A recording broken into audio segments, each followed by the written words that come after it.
नमस्कार दोस्तों, एग्रीकल्चर दिनेश में एक बार फिर आपका स्वागत है। हम इस टाइम हैं एसएस कोल्ड स्टोरेज, ये डिस्ट्रिक्ट कन्नौज में पड़ता है, बेहटा के पास, और ये मानी मोड़ ठटिया रोड पे पड़ता है। यहाँ पर निकासी जैसा कि आप देख रहे हैं, किसानों की निकासी हो रही है। नीचे भी बरामदे में खूब आलू निकल रहा है और ऊपर भी। अब पक्की फसल की जो हमारी गड़ाई है वो चालू हो गई, और ये वीडियो बनाने का उद्देश्य है, एक अनुभवी किसान है हमारे साथ, जिनको आलू करते हुए हमारी समझ में जब से वो पैदा ही आलू में हुए। बेहटा गांव को मिनी पंजाब कहते हैं हमारे कन्नौज में, और बेहटा के रहने वाले हैं। कटियार हैं साहब, कटियार साहब हैं। और आप लोग भली भांति जानते हैं कि जितनी अच्छी तरीके से खेती कटियार करते हैं, इतनी अच्छी तरीके से हम आप नहीं कर पाते। वो एक एक नस को देखते हैं, एक एक पत्ती को देखते हैं। एक मेरे परम मित्र थे कटियार जी, खेत की तरफ जब घूमते थे तो उन खेत को घूमने से ही परख लेते थे कौन सा रोग है। ऐसे ही अनुभवी किसान हमारे साथ हैं। आइए उनसे परिचय लेते हैं और थोड़ा हम आप उनके आचार विचार, उनके विचारों को रखते हैं कि किस तरीके से आलू की कब बुवाई करनी चाहिए, आलू की कब खुदाई करनी चाहिए। जैसे कि अपने यहाँ मक्का की वजह से आलू की जल्दी खुदाई कर देते हैं। इसके बाद भंडारण के विषय में, गड़ाई के विषय में, बुवाई हमने देखा कि अभी एक वीडियो दिखाया गया कि बुवाई कर दी गई 26 अगस्त को, और उसमें कोई भी आलू का अंकुरण नहीं हुआ। तो इस विषय पर चर्चा करेंगे कि किसान को कब कितने टाइम बुवाई करनी चाहिए। नमस्ते बाबूजी। और बाबूजी सबसे पहले अपना परिचय देंगे। बाबूजी हमारा नाम कौशल किशोर कटियार जी, निवासी बेहटा जी, कन्नौज। बाबूजी गड़ाई को लेकर के बड़ा असमंजस है इस साल, जैसा कि हमने देखा कि 26 अगस्त को गड़ाई हुई, जबकि बारिश हो रही थी, टेम्परेचर भी ज्यादा था, और 1 सितंबर को गड़ाई हो रही थी। क्या किसानों को इतनी जल्दी बुवाई करनी चाहिए? दरअसल में जिन घरन में पढ़े लिखे लड़के हैं तो थोड़ा बहुत जानने लगे हैं, और जिनके इन कुछ बुजुर्ग टाइप के हैं, और वो लोग करते क्या है, वो रक्षाबंधन और ये त्योहारों को देख के आलू का बीज निकाल देते, जबकि हिंदी महीनों के हिसाब से कभी 20 दिन आगे, कभी 11 दिन आगे, कभी 1 महीना पूरा आगे पीछे हो जाता है। इसमें मौसम में बड़ी विसंगतियां पैदा हो जाती है।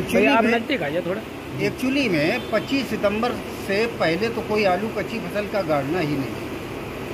तिरवा बेल्ट की अगर बात करें तो बाबूजी 25 सितंबर से गड़ाई होती है। सबसे बेहतर समय कच्ची के लिए 25 सितंबर से और 10 अक्टूबर तक। 10 अक्टूबर तक अगर पहले गाड़ देंगे तो क्या उसमें आलू का उत्पादन होएगा? कोई लाभ नहीं। वो केवल मन के लिए भले गाड़ दें कि हमने आलू गाड़ दिया, मिलना उनको कुछ नहीं।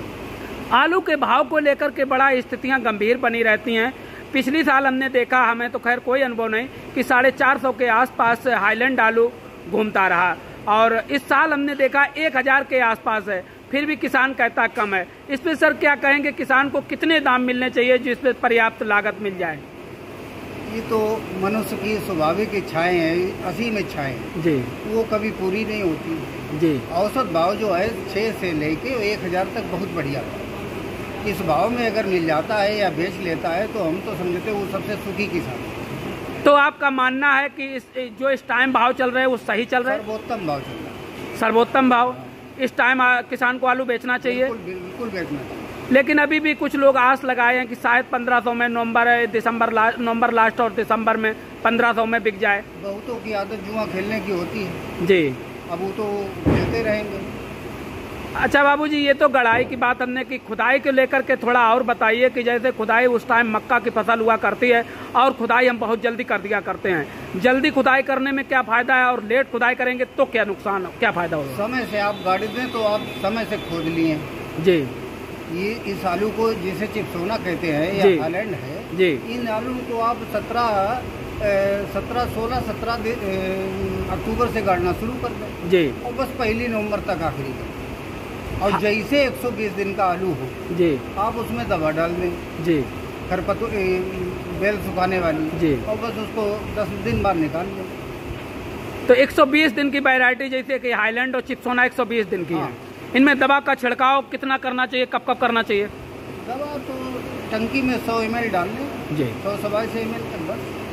एक बाबूजी बड़ी भारी समस्या हमने देखी जिससे कि किसानों को बहुत बड़ा नुकसान हो रहा है और उनको वाजिब दाम नहीं मिल रहा है। जहां पर आलू 1000 रुपये पैकेट बिकता है, लेकिन उस रोक को देखते ही व्यापारी 500, 400, 350 रुपये पैकेट बताता है। चेचक की हम बात कर रहे हैं, चेचक पे समाधान है क्या कोई? है लेकिन बहुत स्लो है जी। और धैर्य पूर्वक उसको निस्तारण करो तो सब कुछ है जी। अगर आप शॉर्टकट में चेचक की कोई दवाई अगर पूछेंगे तो कोई दवाई जी।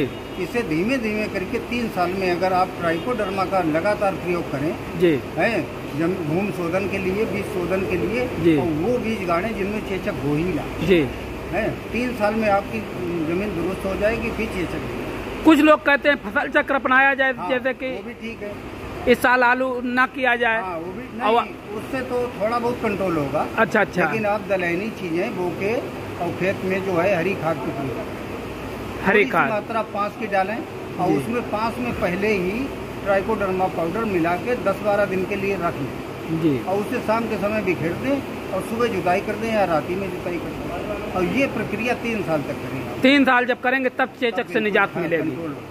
ऐसा भी हो सकता है बीज पुराना होने के कारण चेचक लग जाए। हाँ, बीज पुराने में लगती है तो सहयोग खेत का भी मिल जाता है। जी जी जी। अब बाबूजी थोड़ी उर्वरक पे बात करेंगे कि इस टाइम किसान खाद को लेकर बड़ा परेशान है।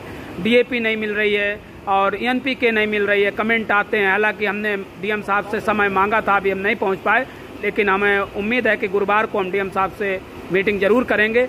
तो इस पे क्या कहेंगे सर? किसान की एक आदत है जो वो पड़ोसी कह देता जी, और उसी की बात वो जीवन भर मानता जी, वैज्ञानिकों की कोई सुनता ही नहीं जी। उर्वरक में फास्फोरस, पोटास और नाइट्रोजन की जरूरत है, वो आप किसी भी तरीके से ले लें, चाहे आप NPK के रूप में ले लें या सुपर फास्फेट और पोटास और यूरिया के रूप में ले लें, आपके खेत में पर्याप्त उर्वरक होगी, कोई दिक्कत नहीं। अगर DAP नहीं मिल रही तो कोई दिक्कत वाली बात नहीं है, इनके सब्स्टिट्यूट हैं ये। जी जी जी, कोई दिक्कत नहीं जी। और अगर उसी के पीछे पड़ेंगे तो बाजार में सब ब्लैक चलेगा और लुटते रहेंगे, और जब पहले सब खादों में पैसा दे देंगे तो प्रॉफिट का सवाल ही नहीं। बिल्कुल, आज की तारीख में अगर हम गौर करते हैं तो आज 1600 में DAP मिल रही बाबूजी। आप ये समझ लो 1350 वाली 1600 में मिल रही, मतलब मूल रेट 1350 है और 1600 की मिल रही। शुरुआती से उसकी लागत बढ़ गई तो प्रॉफिट कहाँ से बढ़ेगा, प्रॉफिट ही घटेगा।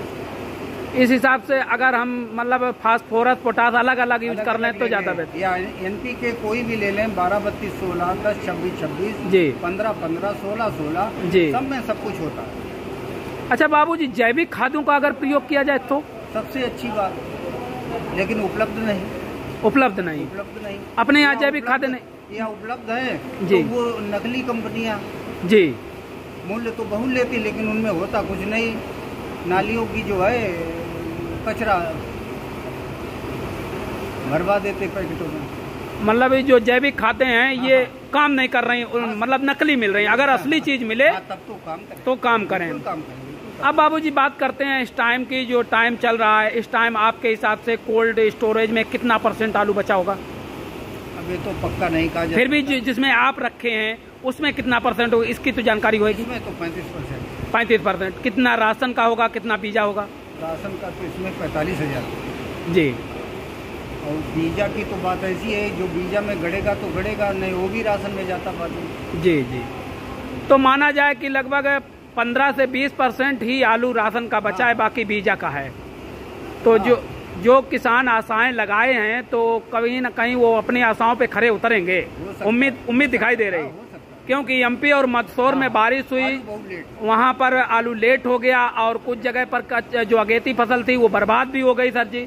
तो इसमें प्लस पॉइंट बन रहे हैं, काफी कुछ संभावनाएं हैं। और अपने यहाँ भी अभी बादल छाए हुए हैं तो किसान घबरा रहा है।